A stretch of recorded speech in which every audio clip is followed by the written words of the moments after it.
Hey everyone, welcome back to another YouTube video, and in this video I'll be showing you guys how to fix message failed to send read red exclamation.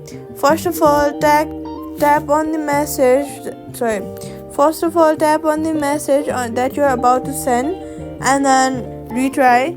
Then if it still does not go, then switch networks or try switching between Wi-Fi and cellular data to rule out network issues, and make sure you're on a stable Wi-Fi. Then go ahead and restart the app by swiping it up from the bottom of your phone and then swipe it away.